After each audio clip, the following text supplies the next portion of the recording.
మీకు అనుబంధంగా ఉన్న ఆంధ్రప్రదేశ్ గ్రామ సచివాలయం రాష్ట్ర అధ్యక్షులుగా పనిచేస్తున్నారు. ఈ సాధారణ ఎన్నికల్లో ఎన్డీఏ కూటమి గెలిచిన తర్వాత, విజయం సాధించిన తర్వాత సచివాలయ వ్యవస్థ అంటే గతంలో జగన్ గారి ప్రభుత్వం ఏర్పాటు చేసిన సచివాలయ వ్యవస్థ కానీ ఆ వ్యవస్థలోని ఉద్యోగులు కొంచెం అభద్రతా భావానికి క్షేత్రస్థాయిలో లోనవుతూ ఉన్నారు సార్.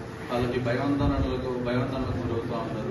కొన్ని చోట్ల దీనికి తోడు సోషల్ మీడియాలో కూడా అవాస్తవాలు ప్రచారం అవుతా ఉన్నాయి. సచివాలయ వ్యవస్థలో మార్పులు చేస్తారు, సచివాలయ వ్యవస్థలోని ఉద్యోగులు తీసివేస్తారు, ఈ ఉద్యోగుల్ని షఫుల్ చేస్తారు, వీళ్ళకి పూర్తి స్థాయిలో తీసేస్తారంటే అభద్రతాభావం మొదలై ఉద్యోగులు ఈ గత 2 రోజుల నుంచి కూడా మాకు ఫోన్ కాల్స్ ద్వారా వాళ్ళ సంఘ నాయకులుగా మాకు ఫోన్స్ చేస్తూ ఉన్నారు.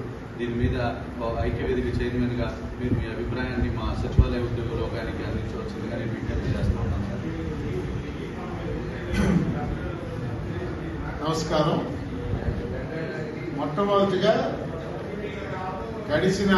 మొన్న జరిగినటువంటి ఆంధ్రప్రదేశ్ రాష్ట్రంలో జరిగినటువంటి ఎన్నికల్లో తమ వంతు పాత్ర నిజాయితీగా నిర్వహించినటువంటి విలేజ్ వార్డు సెక్రటరీ ఉద్యోగులందరికీ కూడా నేను అభినందనలు, శుభాకాంక్షలు చెప్తా ఉన్నా. రెండోది, రాజకీయ నిర్ణయాలు ఎలా ఉన్నప్పటికీ కూడా ప్రభుత్వం అనేది ఒక వ్యవస్థ, ఒక రాజ్యాంగబద్ధమైన కంటిన్యూస్ వ్యవస్థ.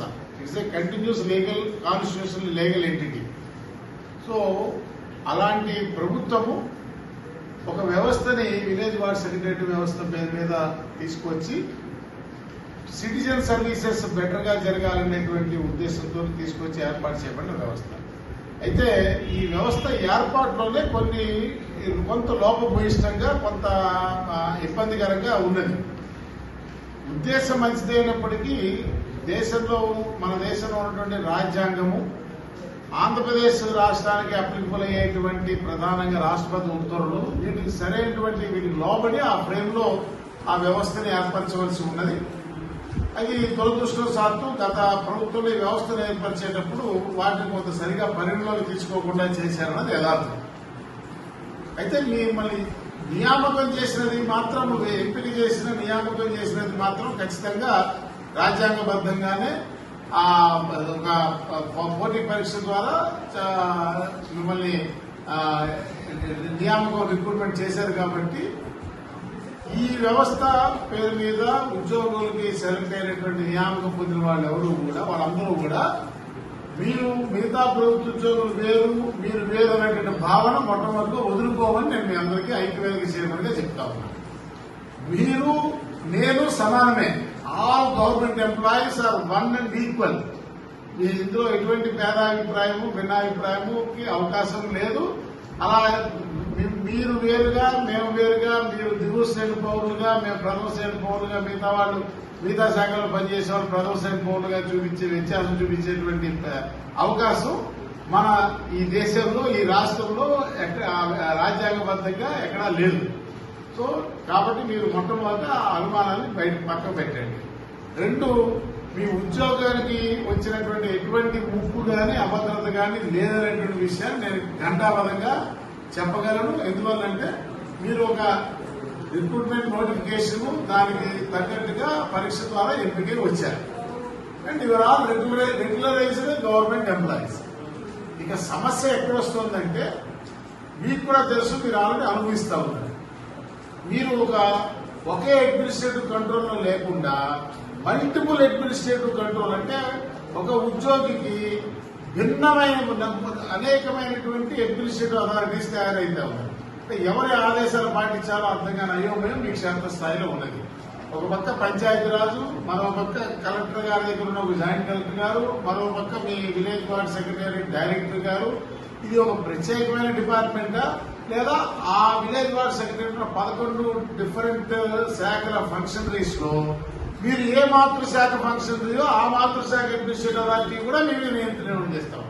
So minimum of 4 administrative authorities ఒక్కొక్క ఫంక్షనరీని నియంత్రిస్తున్నటువంటి అయోమయ పరిస్థితి అడ్మినిస్ట్రేషన్ ఉన్నది. ఇది యథార్థం. సో దీన్ని మార్చవలసిన అవసరం ఉంది. దీన్ని మార్చి ఒకే అడ్మినిస్ట్రేటివ్ అథారిటీ కంట్రోల్లోకి మీ అందరినీ తీసుకురావాలి. అలా తీసుకురావడానికి అంటే ఇందాక నేను చెప్పినట్టుగా కొంత రాజ్యాంగపరమైనటువంటి రాష్ట్రపతి ఉత్తర్వులకు సంబంధించిన అంశం అక్కడ తెర మీదకి వస్తాం. దీనికి అందువల్లనే ఈ వైఫల్యాన్ని, ఈ తప్పుని కప్పిపుచ్చింది గత ప్రభుత్వం. ఇది వాళ్ళు ఆ వ్యవస్థను ఏర్పాటు చేసేటప్పుడు జరిగిన లోపాన్ని బయటికి రానియకుండా దాన్ని కప్పిపుచ్చి ఇప్పటిదాకా మిమ్మల్ని ఈ వ్యవస్థని నడిపించింది. మీరు కూడా కొత్తగా నియామకమైనటువంటి వాళ్ళు అవగాహన లేకపోవడం వల్ల దాన్ని మాట్లాడలేని పరిస్థితి ఏర్పడింది. మిమ్మల్ని కొన్ని ఉద్యోగ సంఘాల ప్రభుత్వానికి పాలాభిషేకాలు చేయించేటువంటి ఉద్యోగ సంఘాల నాయకులు కొంతమందిని మీ విలేజ్ వార్డ్ సెక్రటరీ సంఘం అనే పేరు మీద 4 నెంబర్ పెట్టుకుంటూ మిమ్మల్ని తప్పుదోవ పట్టించారు. ఇది చాలా స్పష్టం, మీరు అర్థం చేసుకోండి. మీది ఒక ప్రత్యేకమైన శాఖ, మీది ప్రత్యేకమైన శాఖ అని మీకు డైరెక్టర్ ఉంటే, విలేజ్ వార్డ్ సెక్రటరీ దానికి ఐఏఎస్ అధికారి హెడ్గా శాఖాధిపతి ఉంటే, మరి వేరే శాఖల అధికారులు మీకు ఎందుకు ఆదేశాలు ఇస్తున్నారు? అలాగే మీకు రెగ్యులర్ ఇవాళ ఏర్పడి 5 ఏళ్ళు అయింది. ఇంకో 2 ఏళ్ళకి వాస్తవంగా ఈ రాష్ట్రంలో అమల్లో ఉన్నటువంటి వేతన సవరణ విధానం ప్రకారము 6 సంవత్సరాలు అయిన తర్వాత మీకు ఒక పదోన్నతి సంబంధించిన ఇంక్రిమెంట్ రావాలి. ఇప్పుడు రేపు ఆ పదోన్నతి ఇంక్రిమెంట్ మీకు వస్తుందా రాదా అనేది మళ్ళీ రేపు ప్రశ్న. ఎందుకు ఆ స్కీమ్ లో ఆ ఆటోమేటిక్ అడ్వాన్స్మెంట్ స్కీమ్ అనేటువంటి వేతన సవరణ ద్వారా లబ్ధి వచ్చేటువంటి అదనపు ఇంక్రిమెంట్ సౌలభ్యం అనేది నీకు రావాల్సిన పదోన్నతికి నువ్వు అర్హుడు అయి ఉండి ఏ కారణం చేతనా నీకు వేకెన్సీ లేకపోయిన చేత 6 సంవత్సరాలైనా మీకు అర్హత ఉన్నా సరే పదోన్నతి కల్పించలేకపోయినారు. కాబట్టి దానికి ప్రత్యామ్నాయంగా నీకు ఒక అదనపు ఇంక్రిమెంట్ ఇవ్వడం ద్వారా వేతనానికి కాంపెన్సేట్ చేస్తా ఉన్నారు. ఆ అదనపు ఇంక్రిమెంట్ అనేది ఇన్ లియూ ఆఫ్ ప్రమోషన్, అంటే పదోన్నతి ఇవ్వలేని కారణంగా నీకు ఇస్తున్నటువంటి అదనపు increment in Liu of promotion అనేది అది కాంపెన్సేషన్ అన్నమాట. సో ఇప్పుడు క్వశ్చన్ ఎక్కడ వస్తుందంటే, నీకు రేపు ఒక 6 నెలలకి 6 సంవత్సరాలు పూర్తవుతుంది నియామకం పొంది, కానీ ఈ రోజుకి నీ పదోన్నతి విధానం ఖరారు చేయని కారణంగా మరి నీకు ఆ ఇంక్రిమెంట్ వస్తుందా? ఆ ఇంక్రిమెంట్ ఎప్పుడు వస్తుంది? పదోన్నతి ఇవ్వలేకపోతే ఇంక్రిమెంట్. అసలు పదోన్నతి ఛానల్ ఏంటి, మీ ల్యాడర్ ఏంటి, మీ నిచ్చెన ఏంటి, ఈ స్థాయి తర్వాత నెక్స్ట్ ఏ స్థాయికి వెళ్తావు? ఈ రోజు నిన్ను ఆ ఫంక్షనరీ అసిస్టెంట్ గా పిలుస్తా ఉన్నాడు, ఎనర్జీ అసిస్టెంట్ అని, లేకపోతే ఇంకొక అసిస్టెంట్ అని, ఇట్లా పేరుతో పిలుస్తా ఉన్నారు. So what is your next level? ఇది ఎక్కడా లేదు. ఇది చేయాలంటే ఆ సంబంధిత శాఖ, మీరు ఏ శాఖ కింద వస్తారో ఆ శాఖలో రూల్స్ చేయాలి. ఆ రూల్స్ చేయాలంటే ఇవాళ మీరు 11 భిన్న శాఖల్లో ఉన్నారు. మీ మాతృ శాఖలో రూల్స్ చేస్తే కంట్రోల్ వీడియోలో చేస్తాడు. సో ఇక్కడ కాన్ఫ్లిక్ట్ వస్తుంది, అడ్మినిస్ట్రేటివ్ కాన్ఫ్లిక్ట్. రాజ్యాంగబద్ధంగా 371 అధికరణ ద్వారా రాష్ట్రపతి గారు ఇచ్చిన ఉత్తర్వులు దీన్ని ఫార్ములేట్ చేయడంలో అడ్డం వస్తుంది. అది వాళ్ళు ఎప్పుడు గ్రహించారు?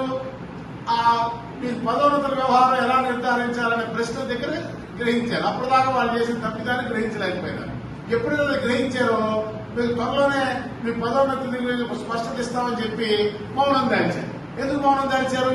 ఈ ప్రశ్నకు సమాధానం లేదు. కాబట్టి మీరు మీ ఉద్యోగానికి సంబంధించి ఎటువంటి అభద్రత ఫీల్ అవ్వాల్సిన అవసరం లేదని ఆంధ్రప్రదేశ్ ప్రభుత్వ ఉద్యోగుల సంఘ నేతృత్వంలో ఉన్నటువంటి ఉద్యోగ ఉపాధ్యాయ కార్మిక పెన్షన్ సంఘాల ఐక్యవేదిక పక్షాన దాని చైర్మన్ గా నేను పూర్తి భరోసా ఇస్తా ఉన్నాను. విలేజ్ అయితే ఇక మీ ఫంక్షన్, మీకున్న రెండో ప్రశ్న, మీ ఫంక్షనింగ్ విధానం ఈ రోజున్న ఫంక్షనింగ్ విధానమే కొనసాగుతుందా? రాజకీయ అధికార మార్పు జరిగింది కాబట్టి మీ ఫంక్షనల్ విధానంలో మార్పు వస్తుందా అంటే అది ఆల్వేస్, అది ఎప్పుడు కూడా ప్రభుత్వం యొక్క స్వీయ నిర్ణయం. ఏ ప్రభుత్వానికైనా తన సొంత రాజకీయ ప్రాధాన్యతతో పాటు గవర్నెన్స్, గుడ్ గవర్నెన్స్, మంచి పరిపాలన ఇవ్వాలనేటువంటి దృక్పథంతో ఉండేటువంటి ప్రభుత్వం ఎవరైనా కూడా ఉన్నటువంటి మానవ వనరుల్ని సమర్థవంతంగా వినియోగించుకోవడం ద్వారా అల్టిమేట్ గా ప్రజాస్వామ్యంలో లక్ష్యం ఎవరికైనా ఏంటి, ప్రజలకి మరింత మెరుగైన సేవలు అందించడం అనే లక్ష్యంగా పనిచేయటమే మనము మంచి పరిపాలన, గుడ్ గవర్నెన్స్ గా భావించవలసి వస్తుంది. సో ప్రస్తుతం అదృష్టం కొద్దీ వచ్చినటువంటి ప్రభుత్వము, దానికి నేతృత్వం వహించేటువంటి గౌరవనీయులు చంద్రబాబు నాయుడు గారు సుదీర్ఘమైన అనుభవం కలిగినటువంటి రాజకీయ నాయకుడే కాకుండా ఈ దేశంలోనే ఒక మంచి అడ్మినిస్ట్రేటివ్ సీఈఓగా పేరు తెచ్చుకున్నటువంటి వ్యక్తి కాబట్టి నాకు పూర్తి నమ్మకం, భరోసా ఉన్నది.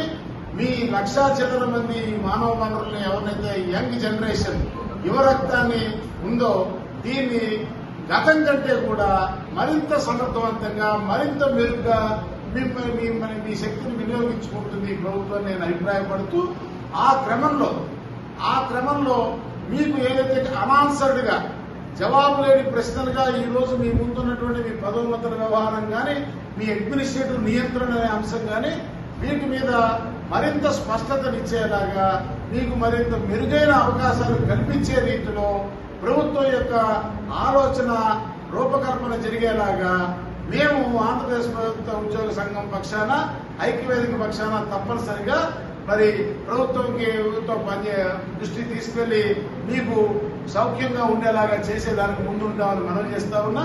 అయితే ఈ సందర్భంలో ఇప్పటికీ మిగిలిపోయిన మీ ప్రధానమైన అంశాలు మీ ప్రొబేషనరీ పీరియడ్ తాలూకు ఆ 9 నెలల పీరియడ్ ఎరియర్స్ జీతం మీకు రావాల్సి ఉన్నది.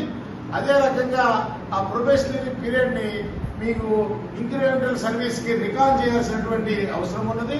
ఆ 2 సమస్యలతో పాటు ఇప్పుడు ప్రస్తావించుకున్నటువంటి మీ భవిష్యత్తు అంశాలను కూడా తప్పనిసరిగా అన్ని విషయాల్లో మరి రాష్ట్రంలో ఆంధ్రప్రదేశ్ లో ప్రభుత్వ ఉద్యోగుల సంఘం నేతృత్వంలో మా ఐక్యవేదిక మీకు అండగా ఉంటుందని, బట్ మీ నోషనల్ ఇంక్రిమెంట్స్ మీకు వచ్చేలాగా మేము చూస్తామనేటువంటి విషయాన్ని కూడా మనం చేస్తూ మీరు క్షేత్రస్థాయిలో ప్రభుత్వానికి మరింత మంచి పేరు తెచ్చేలాగా పనిచేసి మీ సామర్థ్యాన్ని కూడా మీరు నిరూపించుకోవడంతో పాటు మరి మా సంఘంలో మా ఐక్యవేదికలో అనుబంధంగా మరి అబ్దుల్ రజాక్ యంగ్స్టర్ ఇతని నేతృత్వంలో పనిచేస్తున్న విలేజ్ వార్డ్ సెక్రటరియట్ సంఘంలో మీరందరూ కూడా సభ్యులుగా చేరి మరి మీ సంఘాన్ని మీరు పటిష్టం చేసుకుని రజాక్ నాయకత్వాన్ని మరింత ముందుకు తీసుకెళ్లడం ద్వారా నాకు వ్యక్తిగతంగా కూడా సన్నిహితులుగా ఉన్నటువంటి రజాక్ ని మీరు మరింత ఎక్కువ బలపరచడం ద్వారా మరింత మెరుగ్గా మీ సమస్యల్ని త్వరితగతిన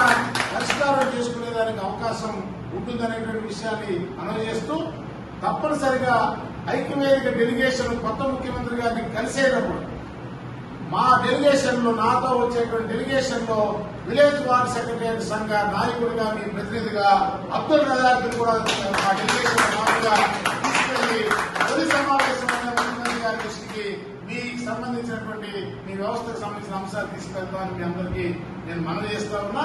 అందువల్ల దయచేసి ఈ సోషల్ మీడియాలో పనిలేని పాటుగా చేసేటువంటి ఈ సర్క్యులేషన్లు దుష్ప్రచారం నేను నమ్మకండి. ఎటువంటి అభద్రత లోను కావద్దని మనం చేస్తా ఉన్నాను. Thank you. జై హింద్.